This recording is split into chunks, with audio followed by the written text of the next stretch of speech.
If you want to garden the easy way, move to the Midwest, where the summers are hot, humid, and totally predictable. If you want to be a master gardener, move to Wyoming and learn how to garden the hard way. In Wyoming, the spring might come in February, or maybe March, or maybe April, or maybe May, sometimes June. But whenever the spring decides to come, you can almost count on a hard frost in May and maybe even June. A master gardener learns to wait to plant. In Wyoming, hail might come and often does in July or August, just when the tomatoes are beginning to load up on the vines. Some years it might come in April or May or June. A master gardener learns to watch the clouds, and when those big dark hail clouds unleash their fury, a master gardener learns to suffer the loss and move on.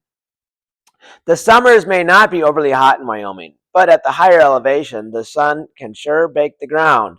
Couple the sunshine with a lack of water, and the master gardener learns how to irrigate.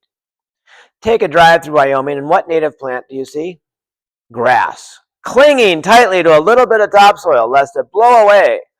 The master gardener does not sit back and watch things grow. He spends his spare time working a shovel to bring in more mulch and more manure to get better topsoil. And when the master gardener has found success, there are three more lessons that he must learn. He must learn how to build a fence to keep out the deer. He must learn how to trap to get rid of the coons. And he must learn what to do with the droves of grasshoppers that love nothing more than to eat fresh produce. Gardening might be harder here in Wyoming, but there are rewards. Not only is there the reward of fresh vegetables on the plate and jars full of food in the pantry, those who struggle to garden in Wyoming are also rewarded with the ability to overcome adversity and become master gardeners. The Christian life is like that too. The best way for God to make us the salt and light that He intends us to be is not by putting us in comfortable, predictable surroundings that are free of every trial. Rather, God makes us master Christians by exposing us to the hard trials of this world. What trials is God exposing you to today? Learn from these trials to better find God's mercy and grace.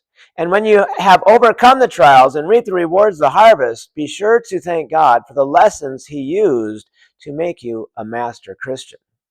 James chapter 1 verses 2 through 4 says, "My brethren, count it all joy when you fall into various trials, knowing that the testing of your faith produces patience.